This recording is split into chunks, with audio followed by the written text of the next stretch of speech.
Hello! This is Janey and Max from Sort of the Story, and we're here to tell you about some things that are happening between episodes 63 to 75. During these episodes, there are interspersed audio break-ins of a person's voice along with the sound of static. You'll also notice in the show notes for these episodes, there is sort of a puzzle. This is part of a longer puzzle that we did leading up to episode 76, so this is all supposed to be there. Nothing to worry about, just a fun game. Yeah, and we hope you have a lot of fun with it, and we hope you enjoy listening to these next couple of episodes. All right, enjoy this one. It's a good one, I think, right? Yeah. Yeah, we say some really stupid shit in this. You're going to love it. All right, Bye!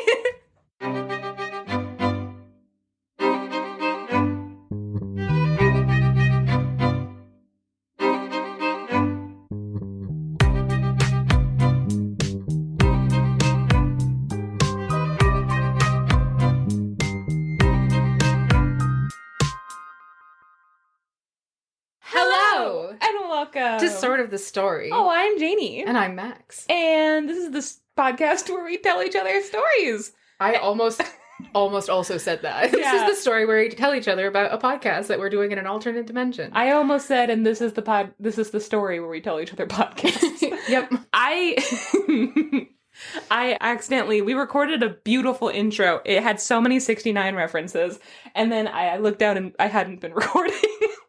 Anyways, guys, episode 69 is going to be lit. Oh my god, we're gonna 69. Wait, hold on. What did we decide in the last time we didn't We're record? not doing that. Oh, sorry. We're not gonna 69. Stop asking. And we're certainly not doing it on the table. No, it's not on the table, is what I said. Location TBD. And then I said, you guys are safe after episode 69 until we get to episode 420. So you got a little while lull you into a false sense of security. Okay, hold on. Just doing the math, doesn't that mean we'll have been doing the podcast for 8 years? Yeah. Get ready for 8 years of stories. Episode 420 will be our last one. I mean. I had the horrifying realization that I was going to have Leaf until I might have Leaf when I turn 50 years old. He was like sitting on my chest, and he's my stupid cat. I found him under a bridge last Valentine's Day. He's a year old now. And he was sitting on my chest, purring and drooling like big, like gobulets of drool. Just like blip, blip. And his eyes were like rolling back into the back of his fucking head, and I was trying to read, but he was actively sitting on my book. My book was so wet. And I was like, what the fuck? And I looked at this stupid cat, and I was like, oh my god, I'm 31 now. You might live to be 20 years. I might have him when I turn 50 years old. One can only hope. Oh, you know what? Hopefully. And then you can retire. Or I'll die before him, and he's your problem.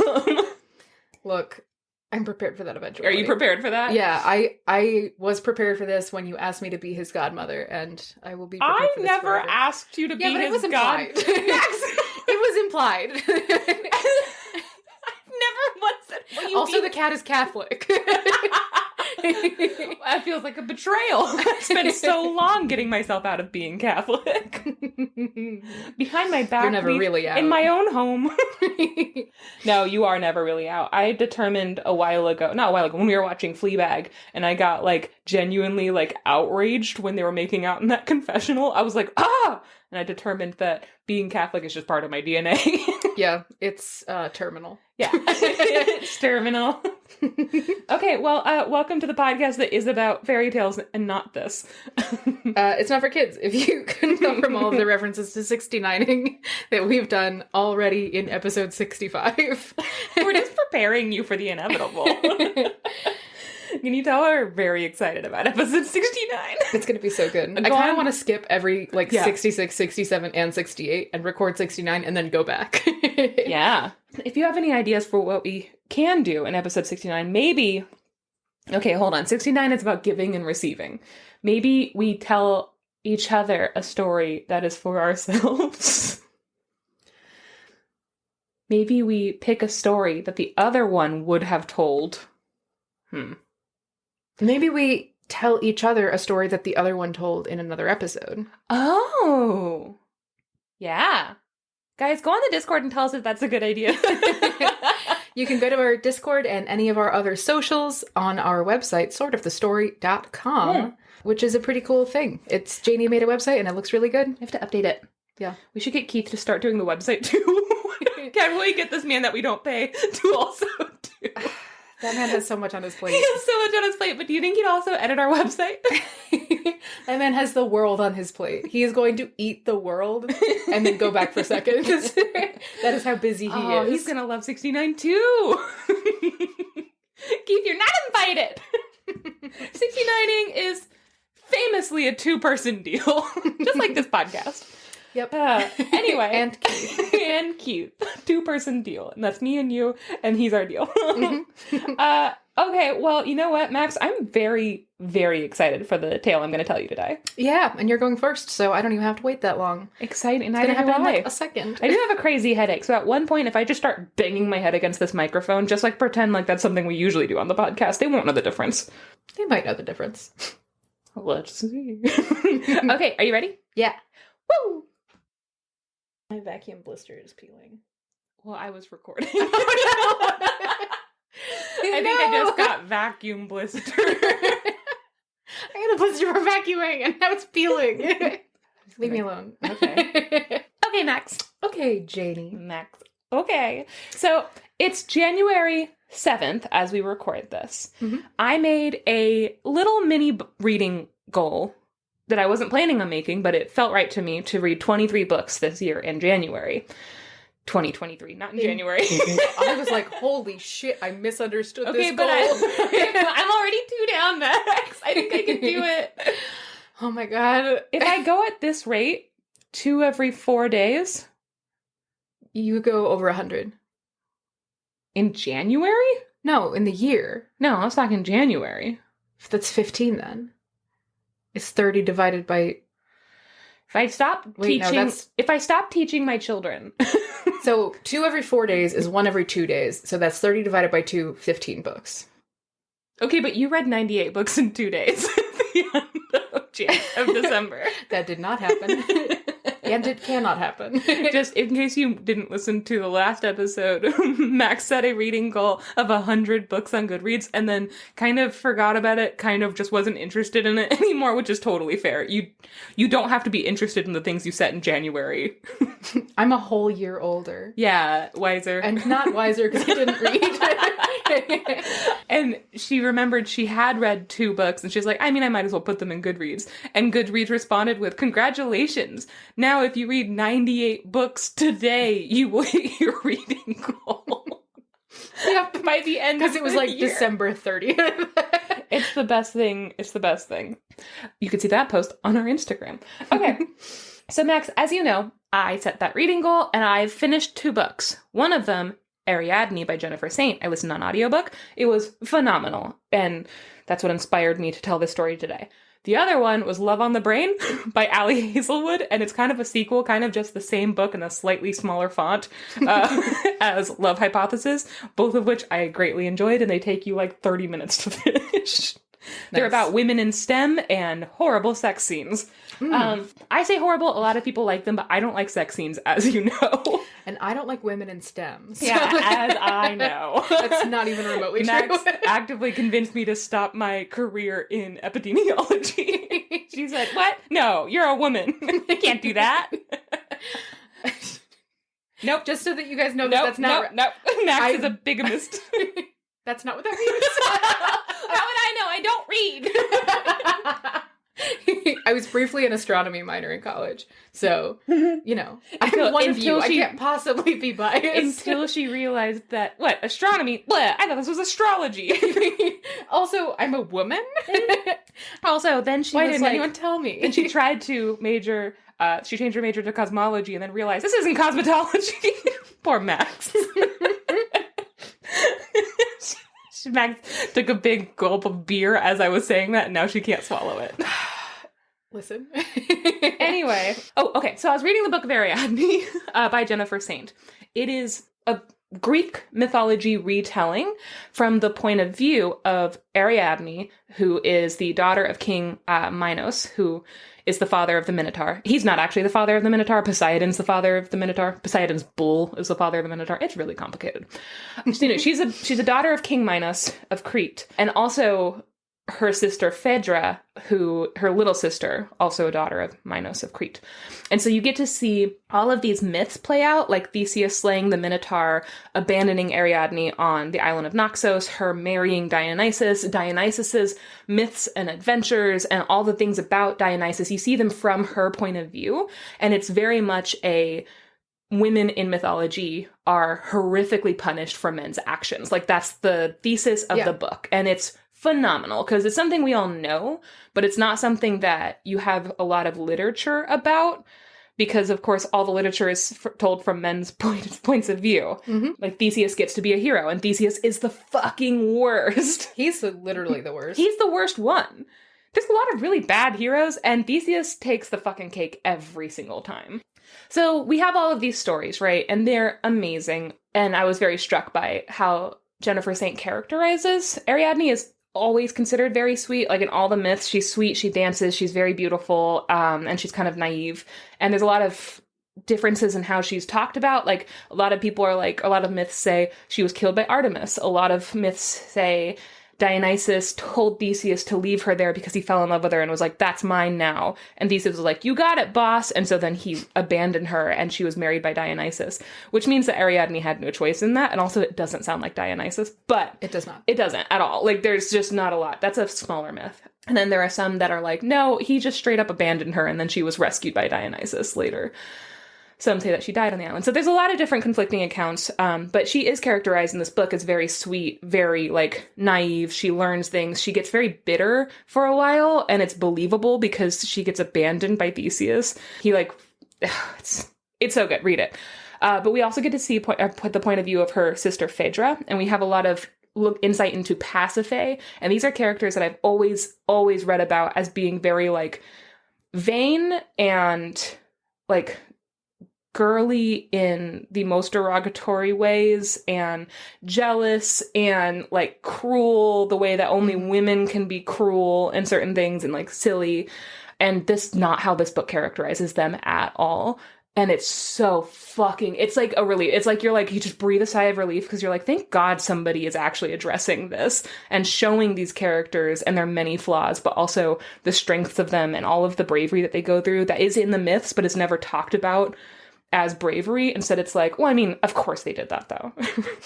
That's what's expected. That's what's expected, and also, I mean, it had to further Theseus's fucking story. It's not like she had a choice anyways. Yeah. This was always going to happen. What I'm saying is the book was amazing, but I was concerned that part of the reason why I liked it so much is because I recognize all of the myths as somebody who studies Greek mythology. I recognize all of the myths and I know them all, and so I can jump in. And I'm like, I can't tell if she writes in a way that it's specifically for people like me who already know the myths, or if somebody who don't know the myths, any of the myths, could jump in and feel like they know where they're at. And because of that, I thought that I would go into the Legends of Dionysus. Oh. As a gift for Max. Thank you. Oh. And a gift for the readers, and to hopefully entice people to read Ariadne and then go on the Discord and tell me all about your thoughts. Guys, Dionysus is my favorite. Dionysus is Max's favorite. Max and I get into many an argument about who's hotter, Dionysus or Ares, and I'm an Ares girl and she is a Dionysus girl. Which should surprise nobody. Yeah, Dionysus is also written so well in this book. Oh. But he's another character who is not written perfectly. Like, he's not like a perfect moral, like, you know, his moral compass doesn't point due north. He's still a god, and I really like the way that they do that. Yes. Anyway. Also, though, that's just our romantic, like, partner types, I think. Yeah. In a nutshell. Yeah. They're both champions of women. Mm-hmm. In very different ways. Yes. Yeah. Anyways. Okay, so the Legends of Dionysus. To start out with, I have many sources. Some I read firsthand, some of I just got summaries of online. They cross over between different cultures, mostly Greek and Roman. And of course, there are thousands and thousands and thousands of myths of Dionysus written and rewritten 100 times over. So just keep that in mind as I'm telling this. It might not match up exactly with stories that you've heard.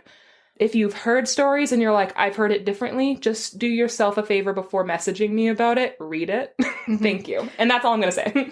I will also say Dionysus is a very politicized figure in Greek history, where with like the rise of the Catholic Church and everything like that, Dionysus became more like a figure of like sin and things like that. Yes. So those myths changed over time as a result of that. He's also connected to a lot of like North African mythology and like especially Egyptian mythology. Yes. And so there's like connections there that are like either fostered or like pushed down. So again, very much like the history is politicized. The way that the stories are told is like people have different purposes in like the way that they want to tell the story and what the effect that they want it to have. So these stories are very much mutable based on who tells them. Yes. Thank you. And here we go. Let's start with his birth. And I'm going to tell you two versions of his birth. Dionysus, again, all of these myths are touched on that I'm going to say. They're kind of touched on in the book, but this is me telling them now. Okay, so there are many, many myths surrounding the birth of Dionysus, god of wine and madness and prophecies and all of the wonderful things we love so much. And therefore, there are many conflicting accounts of his birth. Most myths agree, however, that Dionysus was born, something traumatic happened, and then he was reborn. I thought you were just going to say most accounts agree that he was born. He was, in fact, born. So anyway, wine. Okay, so here's the first one. Once, there was a beautiful young woman named Semele. According to some myths, but not all, she was a priestess of Zeus. He was entranced by how good she looked when she slaughtered bulls from him. Like, damn girl, what that knife do? Okay. And one day, he was flying over the river Asopus. I'm going to get a lot of this wrong, so just also keep that in mind. He's flying over the river Asopus in the guise of an eagle, and he sees this beautiful woman who had just slaughtered a bull for him, which is probably why he was down there, was because there were sacrifices being made to him. And he's an eagle, he's flying around, and he sees her swimming naked in that river, cleansing herself of the blood of the bull. And so he swoops down, he transforms, and he's like, hey, what's up? It's me. I'm Zeus. And she's like, well, I have no reason not to believe that. Do you want to fuck? And he's like, what? Yes. You're asking me? Yes. Like, Semele is like all over this. Don't we love to hear a consensual romantic encounter of Zeus? The one consensual Zeus encounter. This is the one. We got it. And so they spend lots of time together. They have excellent sex. Zeus is like, I really like this. This is fun and new for me. And soon, after the first time, definitely, Semele becomes pregnant. Just as a brief aside, every time Zeus has sex, a pregnancy occurs. One, that's because he's a sky god. He's like the king of the gods. Like, of course, his seed is going to be super strong. Two, it goes into the idea that a lot of the ancient Greeks, Max just made a really upsetting face that I said the seed is strong. You don't like the seed? I don't like it. No. His seed is strong. Yeah, he's got that strong seed. So he's got a bunch of walnuts. So he gross. Yeah.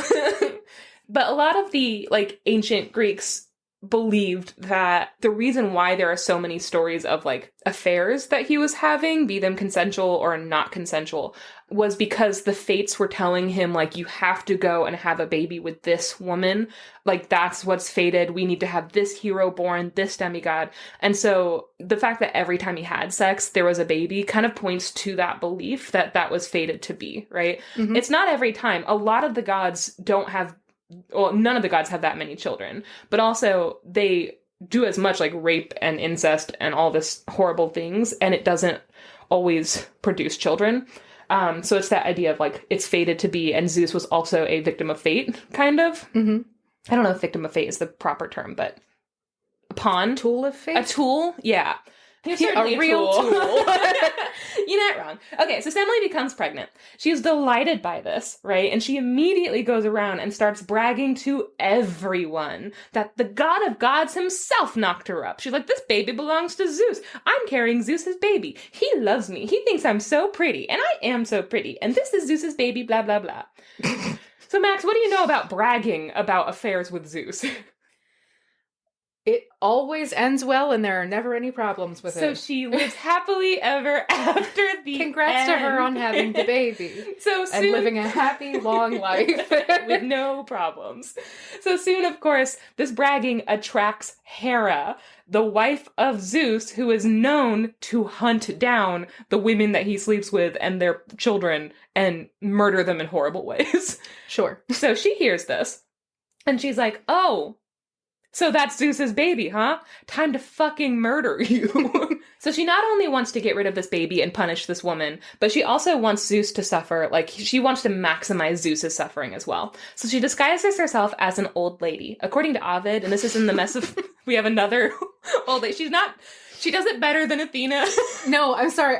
you were like, in order to get back at Zeus, she disguises herself as an old lady, and then she makes him sleep with her, and it's gross. Ew! And he's like, ew, no old uggo. It's gross. I didn't like this encounter. No, she brags that, basically she says... I only say also that she does this better than Athena because in the story of Arachne, Athena, and this is also written by Ovid, I don't know why, he fucking hates Athena, but he goes, in Ovid's Metamorphosis, he describes in Arachne, Athena disguises herself as an old lady by putting on a gray wig and then bending her back and changing no other features. I'm imagining her still in like gleaming silver plate with her helmet on her head and then the wig on top of the helmet. And you can see the big like plume that's on top of her helmet like sticking down out of the horrible Party City wig. Mm-hmm. Yeah, it's the best. Anyway, Hera doesn't do that. She's much better at this. She disguises herself as Semele's nurse, Beroe. And she lets the girl tell her all about her divine lover and the father of her baby.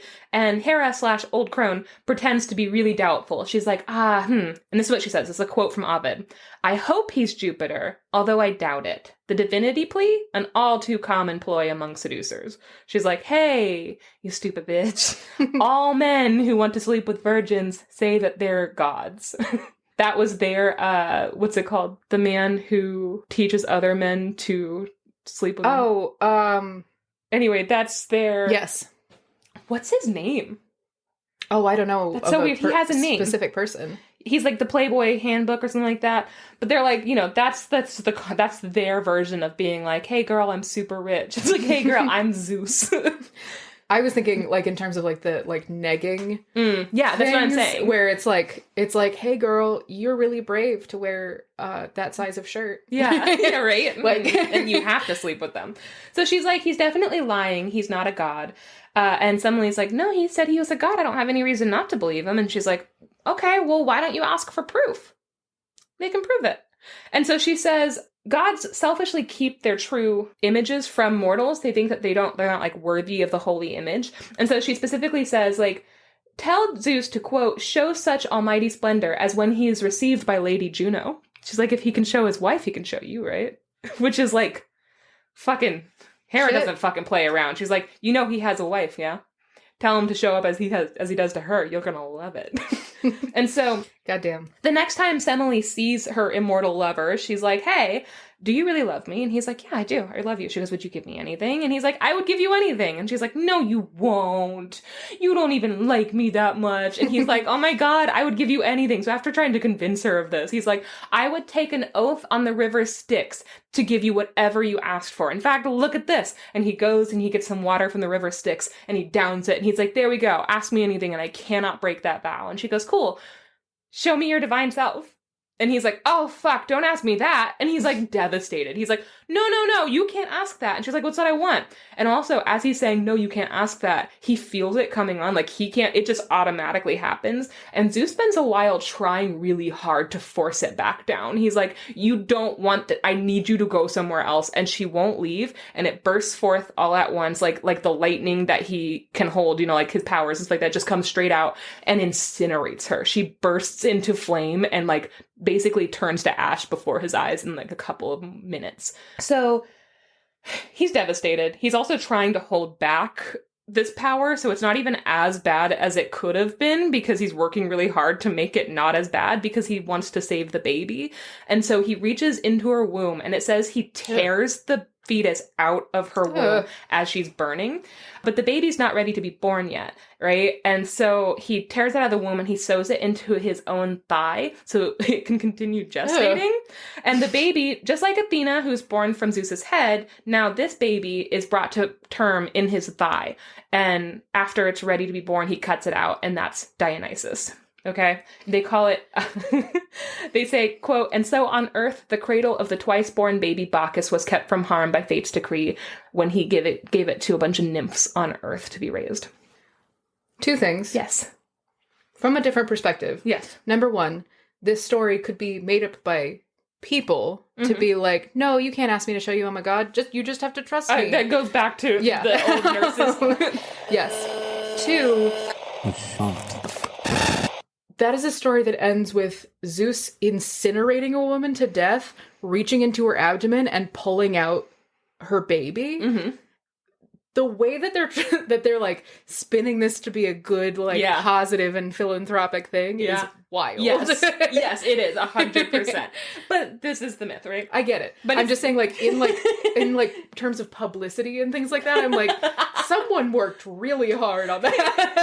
I like the idea that Hermes is his PR guy, and he's like, "Oh fuck, again." He's running around like, "I heard it was nice." I was actually for a super good reason. Don't worry about it. And also all Hera's fault somehow. He accidentally lit a woman on fire. That bitch Hera. What a bitch, right? So that is just one myth. I like the idea of Hermes, the god of PR. Yes. But it's not the only myth.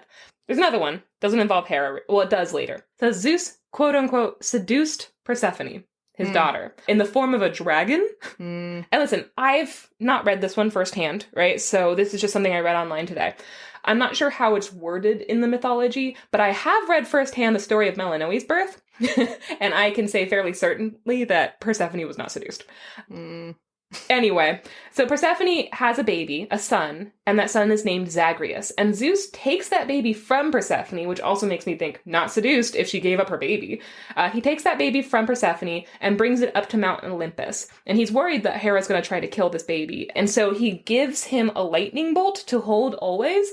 And so this little baby is just clutching a whole lightning bolt in its like chubby little fist and just playing with a lightning bolt all day long. And nobody can get close to him because this is the son of Zeus. And so he can hold it, but no one else can. And so Hera is jealous and she's like, I need to fucking kill this kid, but how do I do it? So she convinces a bunch of Titans that this baby is delicious. Oh my god. And she's like, all you have to do if you want to take a little chomp chomp is you need to get him to let go of the lightning bolts. And so the Titans sneak into his room. Think of the Hercules, the Disney Hercules, right? They sneak into his room and they use baby toys and shake rattles and stuff at him. And he's a baby and he drops the lightning bolt to go grab a toy. And then they yank him out of his fucking cradle and they run from Mount Olympus. And then they take knives and they dismember him alive. Oh my god. And then they eat him. So it's horrifying. It's painful. It's bloody. Like everything about this is a horror show. Like this is awful, and it's meant to be described as very painful for a baby Zagreus. Aww. So Zeus sends Apollo down to the scene of the crime, and he finds, I read it was Apollo a long time ago, so just keep that in mind if I'm wrong. It might be Athena, but I remember it being Apollo. He finds the baby's heart still intact, and so he grabs the heart and he brings it back up to Mount Olympus. Zeus turns that into a potion, and then he gives that to Semele to drink, and she becomes pregnant again and eventually gives birth to Dionysus. So there's the idea of twice-born Dionysus, right? In all of these myths, no matter what, he died once, or he was supposed to be born in a certain way, and then something horrible happens and he has to be reborn somewhere else. Gotcha. Okay. He was Zagreus first. That's also the myth of Zagreus. If you play that game, Hades. Yeah, you play the game Hades. That's Zagreus.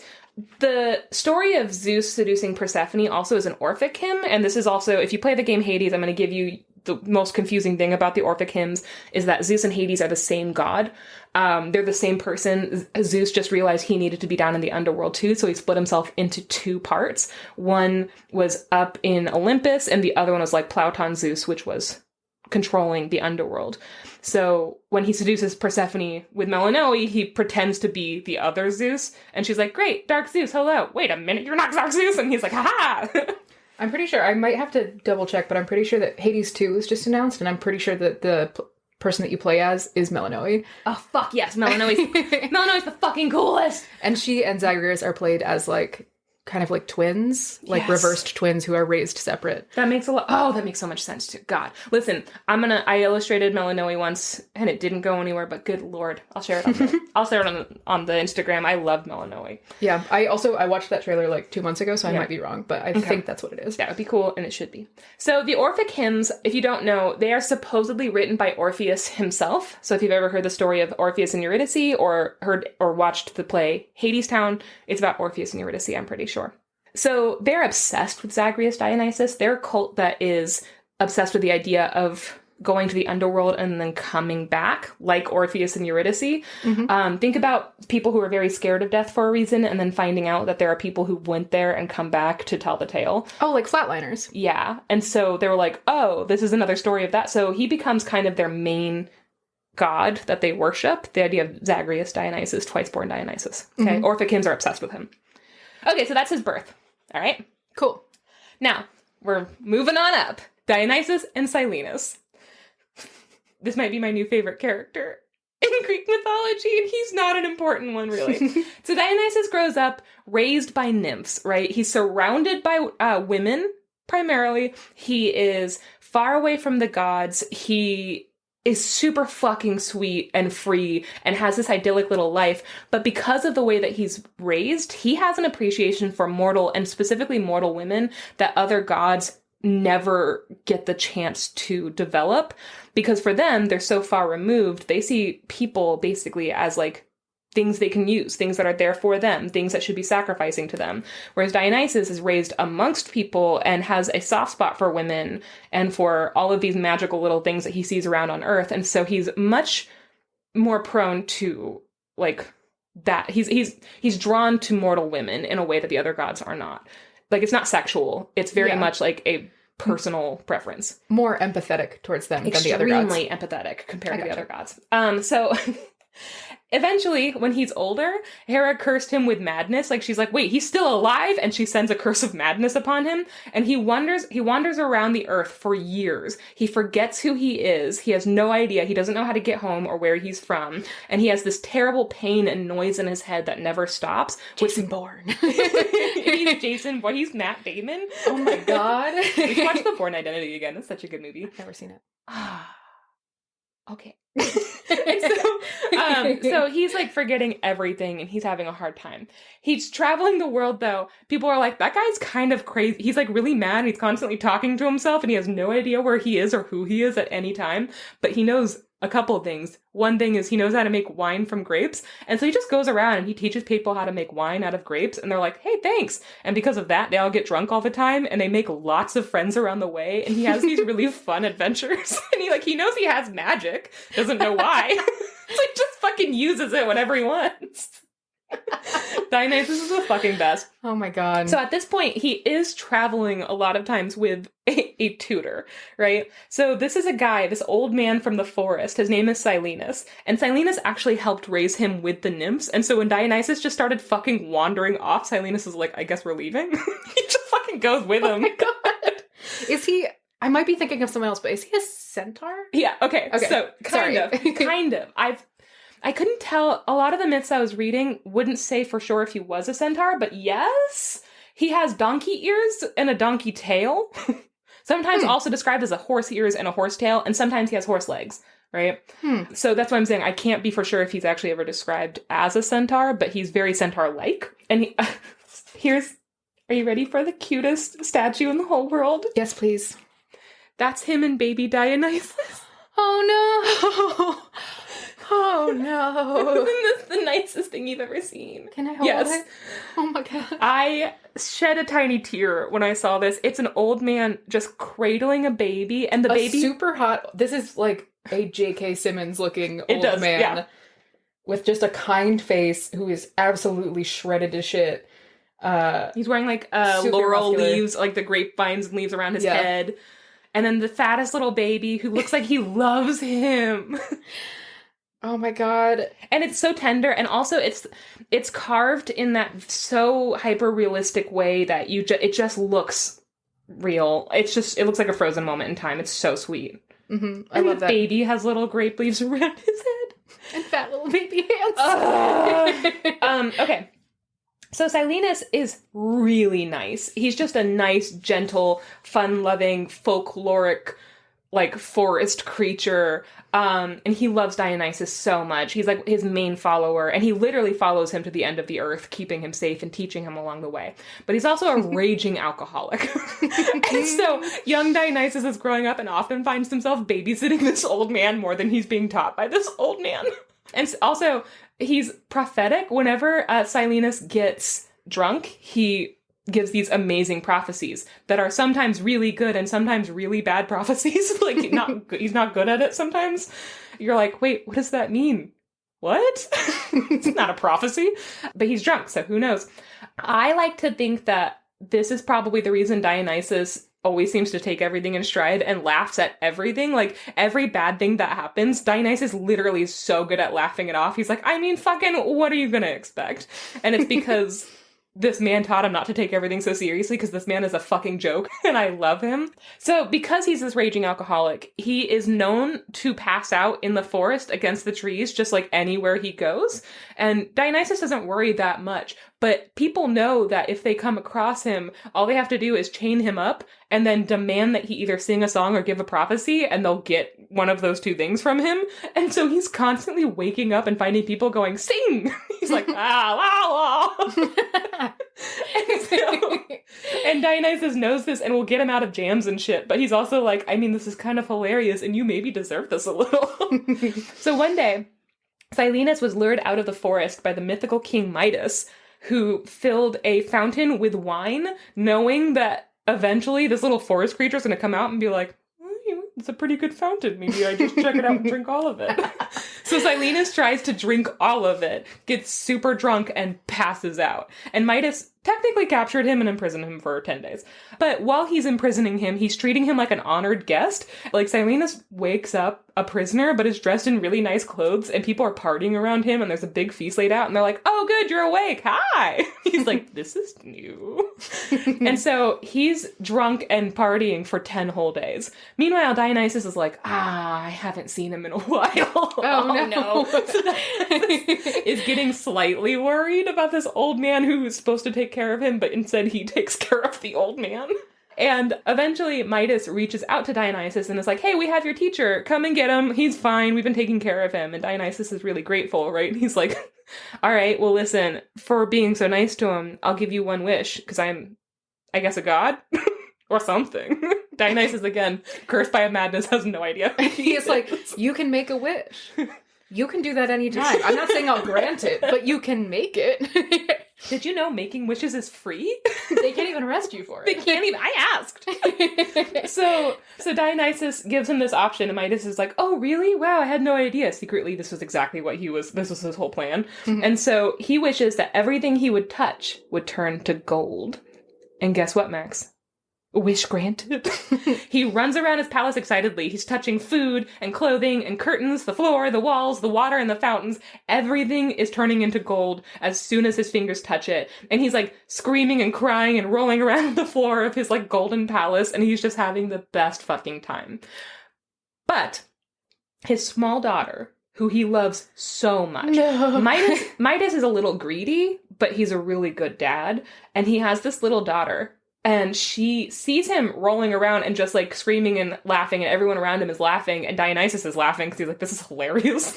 And Dionysus also can see what's going to happen, and so he's like, hilarious, hilarious, yes, more.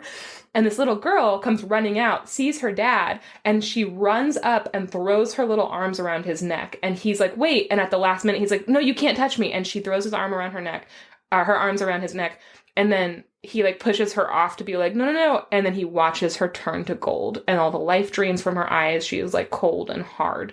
And Midas starts crying. And all of the tears coming down his cheeks are turning to gold and clinking onto the floor as he, like, sobs and, like, scratches at the floor in his face. And he's like, please, you need to change this back. You need to change this back. Oh, my God, I take it back. This was a horrible idea.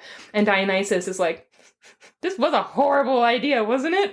All right, you can take it back. And then he snaps his fingers and everything turns back to regular and his daughter's back alive.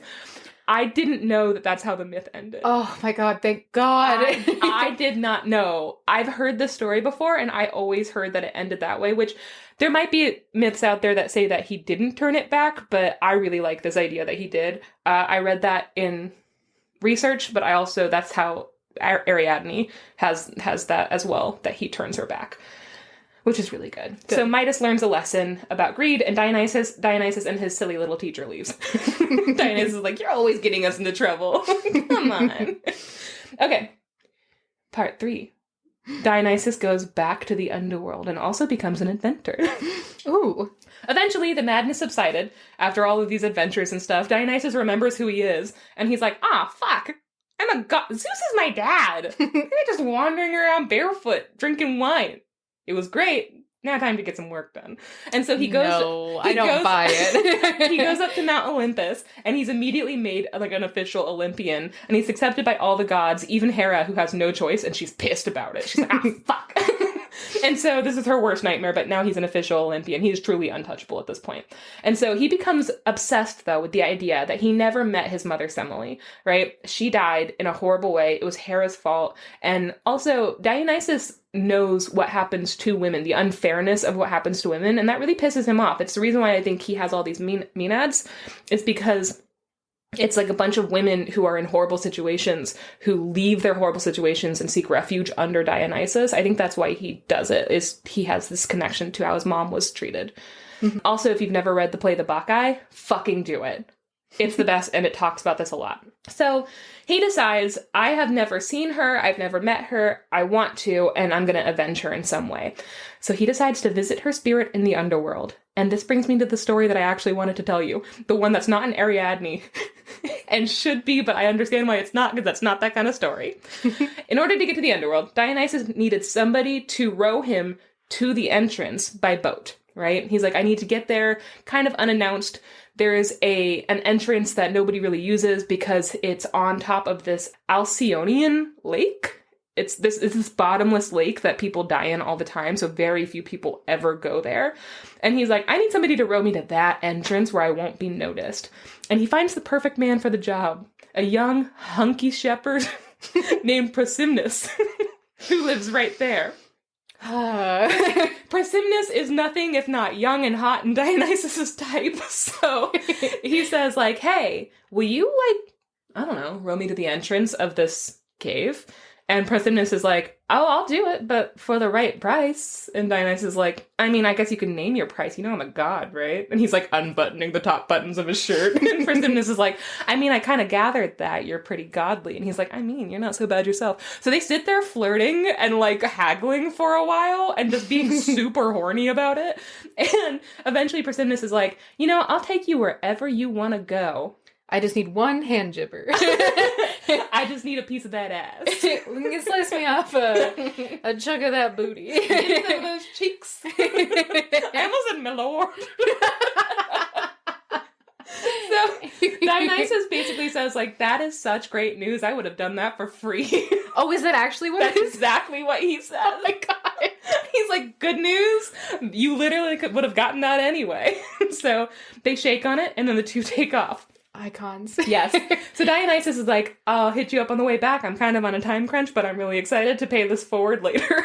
And so he goes to the underworld. He successfully grabs his mother's soul out of the halls of Hades, which is insane. Nobody's ever done that before, right? And so he takes her up to Mount Olympus and quickly makes her a goddess. And even Hera can't undo that. And Hera's like, not again. Damn it. Dionysus is her worst nightmare. Good. And so, after he had done all of that, he goes back down to make good on his sexy little promise. And Prosimnus is dead. No! He died. While he was there was a freak accident and Prosimnus died. And Dionysus is devastated. He's gonna find another hottie to row him back across so he can get Prosimnus out! And then they have a threesome. That's what you want to happen, but he can't do that. Why? Because Hades now knows that Dionysus knows how to get in, and there's no way he's going to get there twice. And Dionysus is devastated because he's nothing if not good at keeping promises. Wait. No. So he starts thinking about it, and he's like, this sucks. This is the worst. Being mortal is so unfair. And wait a minute. Yeah, there might be a way to get around this. you know? And he starts thinking more and more about the fact that while he was haggling with Persimmons had a raging hard-on. And he starts thinking about it, and he's like, that'll do. And he grabs a thick olive branch, and he gets to whittling. What? He gets to whittling. And after he invented the world's first dildo, he suction cups it to Persimmons' grave.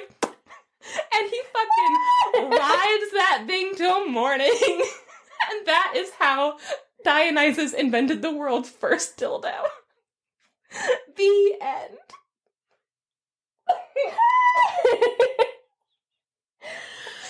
Oh my God. This is my favorite story I've ever heard. And his mom is also a goddess, and she's like, I'm so glad to be alive again. And he's like, 1 minute, and he just goes and fucks the grave. Oh. Yeah. I just also like the idea that not only did he invent the dildo based off of Persimmons' dick, but then he also put it on his grave to be like, this counts!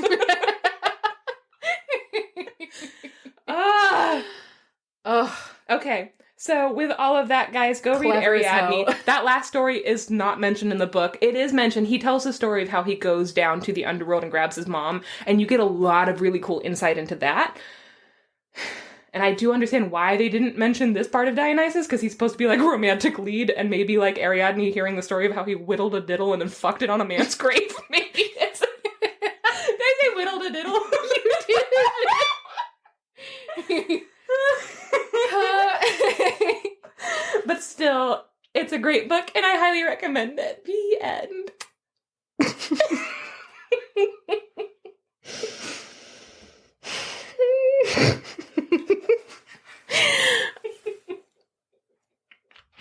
I don't even have words. I need like 30 minutes to just Should yell. I say that for episode 69? Yes! Obviously! Fuck! God damn it. I'm never gonna... Only made you I'm love never him more? gonna be the same. Honestly, unique problems require creative solutions. Thank you know? you. He's nothing if not an inventor. He's innovative. He's basically like Daedalus. I was just about to say Daedalus. Daedalus. He needs a new moniker. So, by the way, the first time I ever heard that story was last year from an amazing TikTok creator. Her handle is @Chaos on Olympus, and that's her favorite. She was like, somebody asked her once, what's your favorite Greek myth? And she's like, oh, there's no competition. It's Dionysus inventing the world's first dildo and then fucking it on a man's grave. Like, there's nothing else that compares to that. And she lists a lot of sorts. Like, she's just a wealth of information, and she's very funny. And she just wrote a book called Girl, Goddess, Queen, which is a Hades and Persephone retelling. And I'm so obsessed with how her brain works that I am genuinely so excited to read this book. It's a very, like, what it sounds like is a very girl power Persephone-driven book. And she's very smart. She's an editor. Wow, so you're saying editors are very smart. Editors are very smart. Thanks so much. But has worked in the publishing industry for a while. She reads like nobody else I've ever met. Like she could read 98 books in one day. Max. Wow, so I guess I'll just go fuck myself. But all this to say, go check her out on TikTok. It's @Chaos on Olympus. Her name is B. Fitzgerald. B-E-A. B. Fitzgerald. So look that up. Pre-order it for her. I'm about to do that today. It's really good. But yeah, 2 book recommendations in 2023. You're welcome. You're welcome. Okay. With that, Max, do you want to take a quick break? I need a break. I need to go like lay down in the dark and process what I just heard. All right. Well, then, guys, we will be back.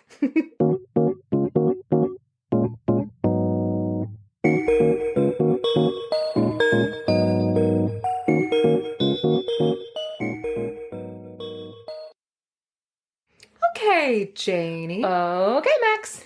So for you today, I was out of town for a couple of days and I got a lot of packages in the meantime. I placed a rather large order on apebooks.com of used books. A lot of really cheap used folklore books, which I'm really excited about. I love the used book sites. Abe Books, Thrift Books. Yes. The other ones. Sure. Uh-huh. So this is the first one to arrive, the only one that's arrived at this point. It is Icelandic Folk Legends by Alda Sigmundsdóttir. Alda Sigmundsdóttir is a family from Iceland, grew up in Iceland, and then traveled around to like Great Britain and Canada and the United States as she was growing up and everything. A really accomplished translator, did a really great job of pulling together these legends. It's a really cool book, and it's also a bunch of different kinds of myths and legends from Iceland. So some of them are like local legends of like, this is why this place is called this. Some of them, like the one I'm going to read today, are more invested in more like Christian lore. So the story that I have for you today is called Satan Takes a Wife. All right. So once there was a girl and her mother was a widow, and they were pretty wealthy. And so this girl, she was also very beautiful, very kind, very God-fearing, just an all around like a good girl, basically. Good. She's a good girl. She's afraid of Jesus. Wouldn't you be? Maybe. I don't think so. He doesn't seem that scary.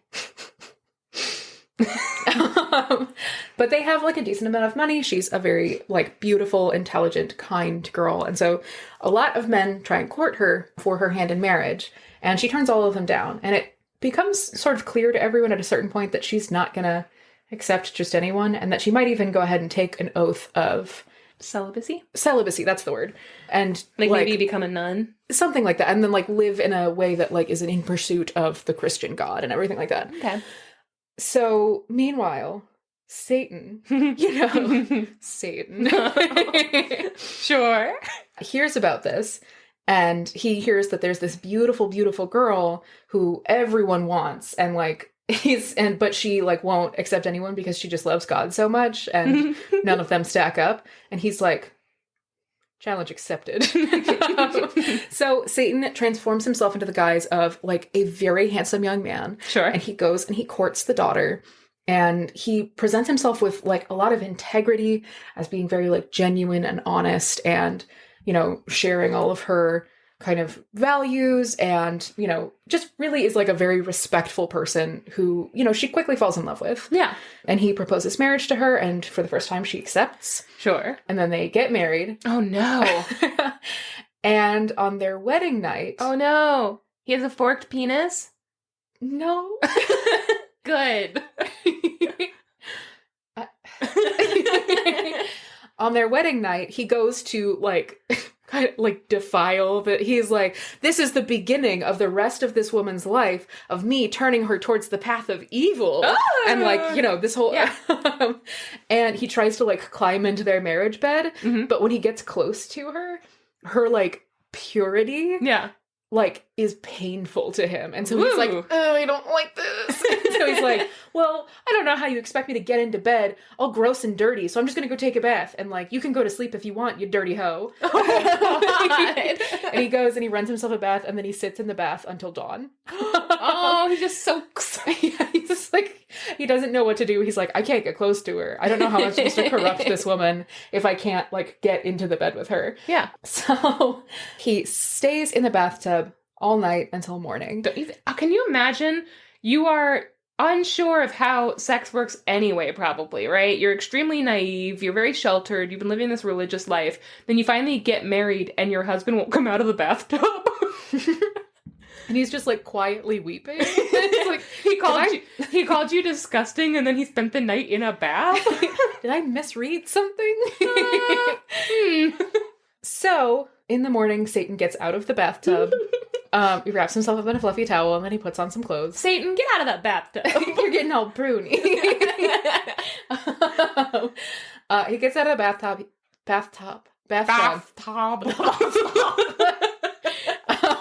He gets out of the bathtub and he puts on some clothes, and he's like, I'm going for a walk. And she's like, okay.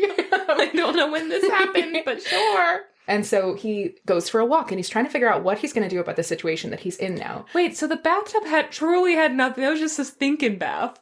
I guess. I thought he was like, maybe I can get myself clean, but really he just spent the night in a bathtub. As it doesn't say anything beyond that. Maybe so I think maybe that's where he slept. Maybe he had to sleep in the bathtub. They don't have a couch. Maybe. Okay, go ahead. Maybe. Like in leap year. Oh, yeah, like in leap year. Like in leap year. That wasn't a bathtub, though. That was like a weird little shower. There's no tub. It was a little tub. It was like a little 4-inch tub. Guys, go watch Leap Year. You might as well. Yes. Been waiting for this moment forever. So he gets out of the bathtub, gets dressed, goes out for a walk. Sorry. What if once a month we alternate picking our favorite movies to watch on the Discord with people on our Discord? Yeah. They can be the movies that we want the other person to watch, or they can be movies that we want them to watch, or we just really want to rewatch, but that can be a thing where, like, the other person has no say-so over what movie it is. Do you want to do that this year? Sure. We'll flip a coin to see who goes first. Go ahead. Maybe. Or once a month is a lot. I don't think so. I think once a month, and you don't even have... It's just us watching a movie once a month. I guess. Okay, go ahead. So Satan gets out of the bathtub. Mm-hmm. He goes for a walk, and he's walking around. He's trying to figure out what he's going to do, because now he's married to this woman, right? And that's like, you know, he was planning on using this as a way to corrupt her, but now he can't really do that. And like, also, it's not like a proper marriage until it's consummated and stuff like that. So he's like, am I going to have to leave? Like, what am I going to do about this situation? He's going for a walk, and as he's walking down the path, he encounters a young man, just a handsome young man. And he's like, hey, fella, you want to fuck my wife? No! And so they come to an agreement. Oh my god, the man said yes? They come to an agreement. The devil's like, what's up? I'm the devil, married to this woman, realized maybe it was a mistake, don't want to be married to her anymore. She's really great, super wealthy, super hot. Why don't I'll make you look like how I look right now. Yeah. And you go pretend to be her husband. And the guy's like, sounds like a great deal. I love that plan. I'm a grosso. Yeah. And the devil's like, well, I mean, I feel like I should get something out of it. So how about, like, I don't know, like your firstborn? And the guy's like, for fucking a woman and then leave? Like, what? No, like to like be like to stay there, kind of. Oh. To like go be her husband forever. What? Yeah. What is this man getting out of this deal? He gets to be married. What was wrong with him that he can't get his own wife? Weird. Maybe he's ugly. Maybe he's got a forked penis. Maybe he's ugly. Or maybe it's Maybelline. And so the guy's like, whoa, I like the idea that Maybelline has the opposite effect on men. Maybe he was cursed by Maybelline.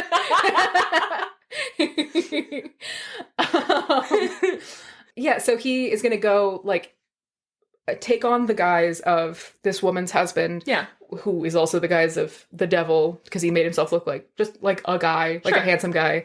So he's going to look like this, go be her loving husband, so that the devil kind of is off the hook. Mm-hmm. And in return, the devil asks for their firstborn child. And he's like, I don't even need them right then. Just whenever they turn on the eve of their 7th birthday. Oh, when you've bonded? Yep. When they need you the most? Sure. Yep.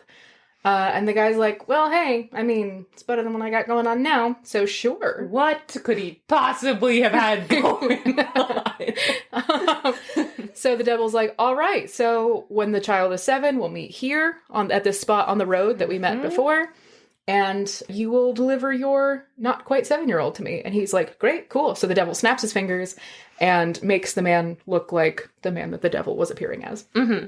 And the man goes back to his quote-unquote home and his quote-unquote wife. It's a real, this is not my beautiful house, this is not my beautiful wife situation. He goes back and he is like, hey, it's me, your husband. I went out for a walk and now I feel better. Also, my personality has changed. Don't ask any questions. And I've got a totally normal penis. Let me just check. Yep, it's normal. Let's do it. And so he goes back, and over the course of the following years, he and the woman fall deeply in love. Nightmare. Build a loving relationship, and it's great, and they have a great time. And eventually they have a child. Mm-hmm. They have a son who is perfect in every way, and they love him beyond words. Does he look like the man? Or does he look like the man who he was before? Hard to say. Okay, go ahead. Hard to say. Real Robert Baratheon and Joffrey situation. The seed is strong! Go ahead. I don't like the seed. How many times we've said this? The seed is strong. In this episode. This is the seed episode. I hate the seed episode. I think we should not have that. Bad news, guys. We have to fucking erase this episode.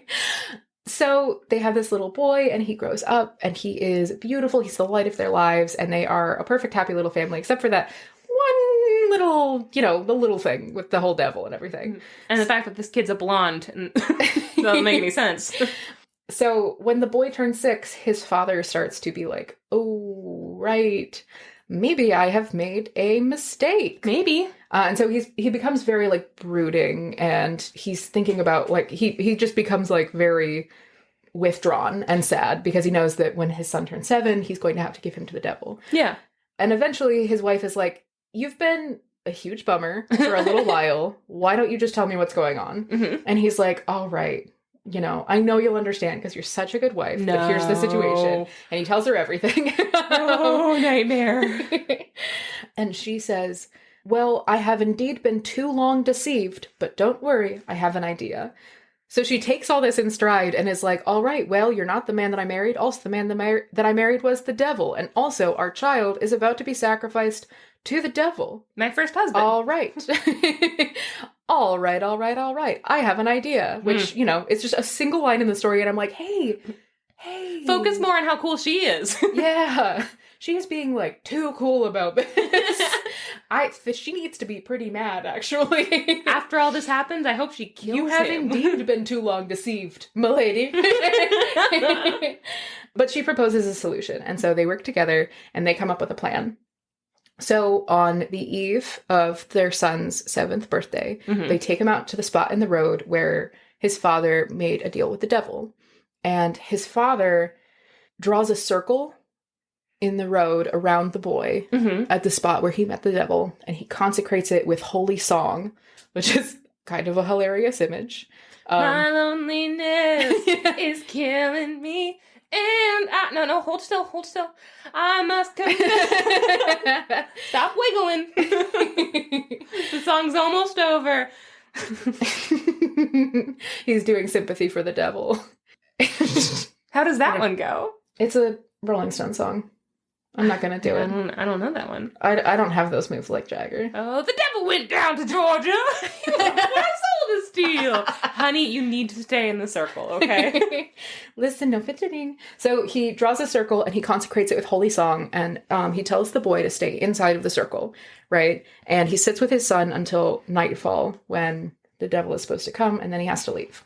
Oh. But he tells his son, he's like, you have to stay in here all night, right? And if anyone comes to talk to you or tries to get you out of the circle, this circle is consecrated. They can't enter it. So if someone reaches their hand into the circle and presents themselves in the name of Jesus, then you'll know that they're safe. But if they can't do that, then you'll know that they're not, right? Okay. This is a whole mother goat and the 3 babies and the wolf situation. If they stick their white leg in the circle, that's your mom. Well, it's supposed to be like a holy circle of the devil can't get in. Protected by Britney. I'm rewatching Supernatural for like the 4th time, and this feels like an episode. You think it's just like a bunch of salt and like grave dirt? Basically. Yeah. And a bunch of leather jackets. Oh. The child is in a leather jacket. It's too big for him. This child is talking to his imaginary friend, and he's like, Sammy, I just can't do it. I can't do it. I gotta get out of this circle, Sammy. Sammy, stay in the circle. My loneliness is killing me. And so the boy's just sitting in the circle, and after a little while, people start, passing him on the road, and it's like, his parents' friends and things like that, and they're like, hey, what are you doing? Come on, why don't we get you home and everything? Yeah. And he's like, no, I don't think so. And they're like, no, come here, take my hand, and I'll take you home. And he's like, no, I think I'll stay in the circle if that's all right with you. And they're like, listen, your parents are going to be really upset that you're out here, so why don't you come with me? And he's like, why don't you make me? And they're like, and they like try and get close to him, and they can't. Oh. And he's like, yeah, so anyways, bye. And they're like, we're going to go tell your parents, all right? Because, This is and so scary. they like walk away. This is scary. This kid's going to grow up with trust issues. Yeah. And then like a little while passes, and like a couple of adults come by, and they're like, hey, are you okay? Like, do you need help? Like, I can take you to your parents. And he's like, no, I'm fine right here, but thanks so much. None of them can cross the circle. Imagine having to trust your 6-year-old to do this all night, though. I know, right? All night. I teach also. kindergartners. This is a fucking nightmare. Yes. Go ahead. And so then a little while passes, and then his mom shows up. And she's like, honey, what are you doing out here? It's after dark. You have to come home with me right now. And he's like, no, I don't think I will. And she's like, you come here right now. It is time for you to go to bed. And I am tired of this attitude. And he's like, no, I'm good here. Actually, thank you, though. I mean, you can come get me if you want. And she's like, I don't see why I should have to. And he's like, well, then I'm staying right here. Wasn't his mom, wasn't she part of putting him in the circle? Yes. Okay, so good. Then this is a terrible ploy on the devil's part. Yes. Yeah. He doesn't know about the trick. Terrifying. But he knows that he can't pass inside of the circle. Yeah. And then his dad comes up and is like, hey, buddy, are you okay? Like, what's going on? You know, why don't we go home and we can talk about it? You can just come with me. And the little boy's like, no, actually, I'll talk to you tomorrow, maybe. But this kid's awesome. I know. This is also, this dialogue is not in the story, but they describe all of these people coming through and everything, and him just refusing to move. Yeah, which is why you like to hear the stories told sort of by us. That's because you get the inside scoop. And like the mayor comes by and is like, I've heard from several people that you're being very naughty. The mayor comes by and is like, I'm giving you the key to the city. You just have to come take it. Come out of the circle. That guy from the Publishers Clearinghouse comes out and he's like, you won a giant check. And then just like this parade of like his grandma comes through and like his like preschool teacher comes through. Aww. And he's just sitting there. He's like, no, I'm good here, but thank you so much. And none of them can pass into the circle because, spoilers, all of them are the devil in disguise. What? Yeah. Even his mom? And then he sees, like, it gets to be really late, and he sees this group of kids walking home late at night, and they all are like, hey, do you want to come play with us? And they all, like, sit down beside the side of the road, and they have, like, these really cool toys that he's never seen before. No. And they're like, you can come play with them if you want. And he's like, no, thanks. Appreciate it, but I'm good here. And they just, like, sit and play, and they're like, are you sure you don't want to play? We need another one. And he's like, no. Thank you, though. Did they give him anything to do in that circle? No. Oh, no. They didn't give him, like, a juice box and pack a little lunch? And then after that, it's like, things keep getting weirder.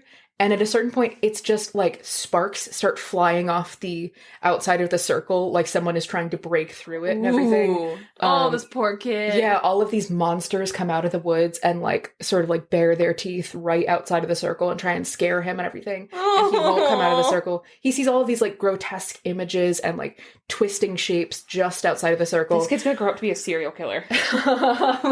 And he stays right where he was put. Yeah. And he ignores all of it. And then finally, the first sunlight of dawn breaks over the horizon, and he sees his parents walking to come get him. Mm-hmm. And he's sitting there, and they're like, honey, it's time to go home. And he's like, no. And they're like, it's okay. Oh. And then they put their hands in the circle. No. And he just throws himself at them, like, crying. Yeah, traumatized. And they all go home.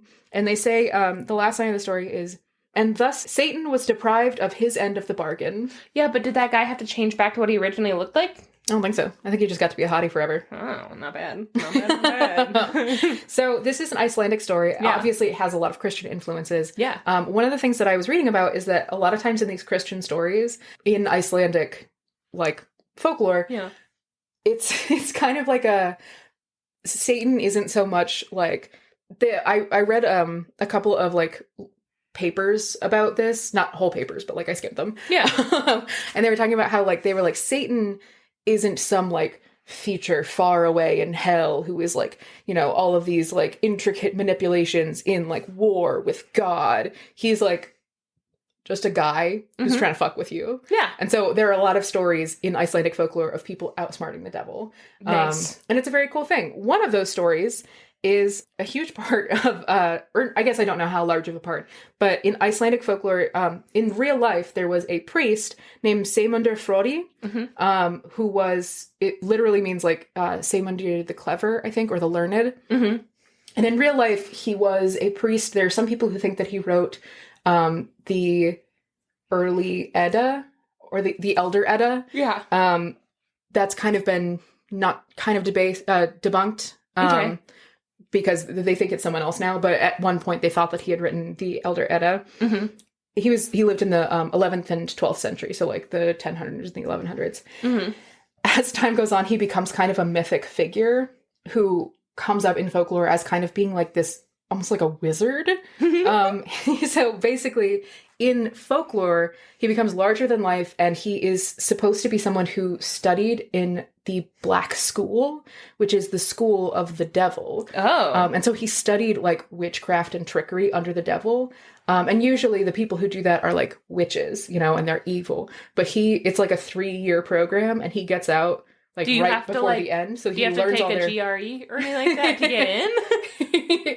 I don't know. I think you just have to do like a blood sacrifice or something like that. Wow. But it's like a 3-year program, and then you serve the devil forever, and he like dips out at the last minute, and he's the only person to get away. So a lot of his stories are about like outsmarting the devil, or like out bedeviling the devil and everything like that, which is really cool. There was another story in this same collection of folktales, the Icelandic folk legends by Alda Sigmundsdóttir, which is about the Black School of the Devil. And it's cool. Yeah, it's actually a variant of the Witch of Fife story, which I've told in a previous episode, where there is a vicar's wife.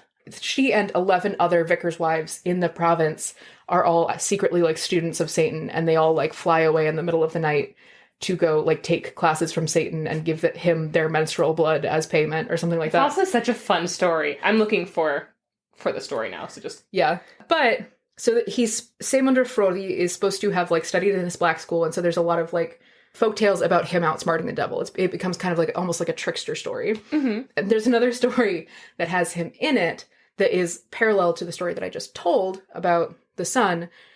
And it's called The Stupid Boy and the Devil. Stupid Boy and the Devil. Didn't you tell a story? Wasn't this the merchant's son? Wasn't he also... I don't know. Do we also call him the stupid boy? He was a stupid idiot. Anyway, never mind. I don't know. Never mind. That's not the point. We've had a lot of stories. A lot of stupid idiots. But it's called The Stupid Boy and the Devil. And basically, Sæmundur took on like an apprentice in the church. And this boy was like so dumb. He was like irredeemably dumb. He was so dumb that he couldn't even like learn about the Bible. Ugh. Oh my god. And everyone's like, stupid boy, you're so stupid. And one day he's kind of bemoaning how stupid he is. And he's like, I wish I was smarter. And this man comes up and is like, I can make you smarter. You just have to come meet me like this time next year and give me a hand with something to be determined later. Give me a hand job. And the boy's like, yeah, I would love to be smarter. And the guy's like, cool, you got it. Snaps his fingers and disappears. And then the little boy is suddenly like super smart. Aww. And immediately is like, oh no. Oh no, he realizes what he did. Now he's smart enough to know better. God. And so he spends this year being very smart and very, very sad. And finally, towards the end of the year, Sæmundur is like, hey, what's up? Like, what's going on? And the little boy's like, this is what's happening, and it's getting closer, and I don't know what this guy's gonna ask of me. And Sæmundur's like, well, first of all, that's the devil. And the guy's like, yeah, I know. I get it now. And so Sæmundur tells him to sit in the church and offer everyone communion, and anyone who can't take it, not to trust them. Yeah. So the same kind of thing happens where all these people come into the church, like people that the boy knows and everything like that, and he like offers them communion, and they're like, oh no thanks, and he's like, great, I'm not going anywhere with you. Yeah. And then at the end of the night he is safe and he is protected from the devil, and Sæmundur is like, you really are a stupid boy. Yeah, so that's like, I love stories of people outwitting the devil. Yeah, I do too. And I really liked this one, like the specific like rules of it, and also like the weird fucked upness of like a 6-year-old outside all night that's what I was having gonna to say no to a bunch of adults. I've never, on this podcast, we've never done a story like that. I've never heard a story like that. Mm-hmm. It very much is a supernatural, like the TV show, plot line of like, we're gonna let this child suffer. Everything's gonna be okay at the end, but first you have to see a child suffer. Like, that was really upsetting. Yeah, and it's also, like, I was thinking about it, I was like, well, why couldn't his parents have waited with him? Yeah. And it was like, oh, because those people who were outside of the circle could have hurt them, could have threatened to hurt his parents and stuff like that. Again, just supernatural rules. You do feel a little bit like if it was the TV show Supernatural, he would have gone and grabbed the parents and been like, cool, come out of the circle or I'm taking off her head. Yes, yeah, it does seem like something Thank goodness the devil isn't, like, evil. He's just evil. He's just kind of rude. He's just bad. Good Lord. How horrifying, and also very cinematic and very cool. I would love to see illustrations of that, of what the little boy is seeing. You know who I want illustrations from? Sija Hong. Oh, that'd be so Wouldn't good. it fit her, like, dreamy art style really so well? Good. I would love that. Yeah. Or from any of you guys, if you want to make art from this, tag us in it. But I think that would be a really cool subject matter. Mm-hmm.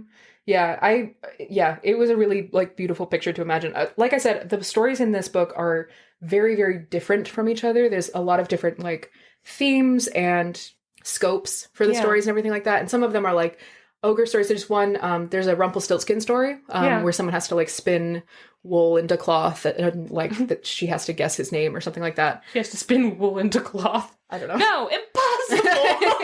Can't be done. You're gonna tell me next somebody has to turn wood into a table. Who am I? Jesus. I couldn't possibly. Yeah, and it's also these Icelandic folk legends are from primarily the 20th century. Mm-hmm. So they're like more recent, you know? I think that's right. I might have that backwards. Pre-20th century. Oh, okay. So these are older stories. And it was also interesting to me that there were two different stories that are specifically like related to the Christian canon and things like that, where that's another one of those things where there are areas where a lot of the older myths and things like that are reskinned to be religious in some sense, especially in like Ireland and Scotland as well, where there was a lot of religious change from like the more druidic animistic kind of previous religion to like Catholicism and Protestantism and everything, and how that affected like the mythos of like the stories that you would tell, where in other stories it might be like, oh, the bad guy is just someone you don't know, and now it's like, oh, the bad guy is someone who you don't know because he's the devil, because this is who he is. Well, it's incorporating Christian themes into already put into place folklore. It also reminds me of how it was in the Philippines, of like, there is a lot of Catholic stories, but it's the concept of folk Catholicism, where all of the old ways just kind of, they were like, I mean, okay, if this is here now, and they just blended the two together. I'm probably much to the chagrin of the church, yes. But, but like, you can't really kill that. It's not going anywhere, and it's pretty awesome. It's the best. It is. It's very, very cool. It's also the reason why I'm not going to cut this part, because I think it's interesting. I dated somebody who was extremely Catholic, but he was white Catholic. He was like... And that's different. He was American white boy, conservative Catholic. I didn't know the extent to which he was conservative until we were dating for a while. And that came out like really aggressively. But I come from a family of Filipino Catholics, which is very much entrenched in like magic and I would say a lot of empathy and folkloric creatures and belief in the paranormal. There's like a lot of stuff in that as well. But there's also a lot of fucking history in that. Whereas I feel like the white Catholicism, that also, I say that term very loosely, so please, I'm not like throwing that. I'm just throwing that out kind of like as a placeholder for, I don't know, the term, I don't know. But I feel like with his sort of Catholicism, there is like a biblical history, obviously, and there's very much a scholarly history where he's like, I've studied this and I know everything about it. And I'm like, cool. Well, my family's from the dirt. I don't know how else to describe that, but there's a magic in that you will never get because you don't have a respect for things like that. And he used to tell me all the time that my grandma wasn't a true Catholic. And I was like, are you fucking kidding me? Like, coming at my very religious grandma who like, no, she's the most magical and holy person I've ever met in my life. Yeah, I think it's the difference between, like, stories that teach morals and then just having someone tell you the rules. You know? Maybe, or just following the rule, and also not understanding them, because those types of Catholics as well are usually the ones that tend to not... God, I thought this is a very tricky conversation, and this is two people who are not very religious talking about this, so just keep that in mind. I don't want to insult anybody, but I think that when you get to that sort of Catholicism, or that sort of religious uppityness, how do you say that? Like, religious, where you think you're better than everyone else? Pompousness? You really do lord it over other people, and you forget the teachings of helping others and looking at people less fortunate than yourselves as equals in different situations and stuff like that. Yeah, I mean, like, there's love thy neighbor. Like, there was a lot of empathy that was lost in that way of thinking, and you could see it. And I don't see that in Grandmommy. Like, she didn't have that. She grew up in the mountains of the Philippines, suffering, and her family suffered, and they have epic stories, and she believes in things like ghosts and angels and fairies and all of the little folklore creatures. There's a difference. And I like seeing that in other cultures when we hear these stories, is hearing about the magical aspects just like blending in Christian themes, because I think it shows how humanity is willing to adapt and grow and change and how they can overcome oppression in their own ways. It's cool. Yeah. I also, speaking of your grandma and fairies, there are a couple of stories in this collection of Icelandic folk legends that are about the hidden people, which are also called the Huldafolk, which is like basically the Icelandic equivalent of like fairies or like the wee little folk people, or any, wee folk, and it's really cool. I really like that terminology of the hidden people. Yeah. Where it's people who are like, they're there and you interact with them, but they're not always there. Like you can't always see them, or you can't see all of them all the time. And like, so like it's there's something very cool about that. I think that like captures something. I just think that's a very cool terminology for like the hidden people. The Icelandic little people it was the first stories that I started hearing that I started noticing the similarities between my grandmother's stories of the little people and other cultures, because she always talked about how the little people, when that little boy went missing and he said he was with the fairies and then he came back and it was 2 weeks later and he was speaking backwards. I've told that story in past episodes, so sorry if you missed it. But she always said that when he was there, the little people were surrounded by salt and they were saying that they needed him to get more salt. And I always thought that was an interesting detail, but it wasn't until I heard the Icelandic little people story that they were talking about pillars of salt and how the little people craved salt and stuff like that. And I was like, whoa, why would Filipino and Icelandic stories have that same detail? And then I learned that that's actually a very common story and detail about little people around the world. And then you learn that every culture has stories of little people, including Native American cultures and stuff like that. And it's very cool. Listen, it's everywhere. You wonder how it got there. That's all I'm saying. Yes. Cool. Well, Max, that. What a fun episode. Yeah, we got some good stuff in there. I adored both of those stories. Dildos and the hidden children. Oh, God. Definitely don't call it that. No, is that not a good episode title? I'll think about it. Cool. Well, guys, please go join us on social media and rate and review this podcast on however you're listening. It helps us out a lot, and we like reading them. It makes us feel cool. Good and cool. Join us on the Discord if you want to hang out with us and let us know if you're interested in a maybe monthly something. Doesn't have to be a movie night. I like the idea of forcing people to watch movies with us. I like the idea of forcing people to watch Leap Year. I've been doing it for years, and I will continue. We can do that in February, maybe. Ooh. When's the next leap year? This year's not a leap year. Next year. Next year's the leap year? I think. 24. Because it lines up with the presidential elections, doesn't it? Leap year. 2024. You are right. Yeah. Yeah. So, yeah, join us for movie nights, maybe. Just go to the Discord. Let us know everything. If you read Ariadne, let me know every detail. And that's the news. That's the news. I also ordered a copy of Ariadne, so I will also be reading it if you want to talk to me. I'm excited that you're going to have a physical copy. I'm eventually going to get myself a physical copy, too. Yeah. The cover's really pretty. Is it the woman, the girl with the hair?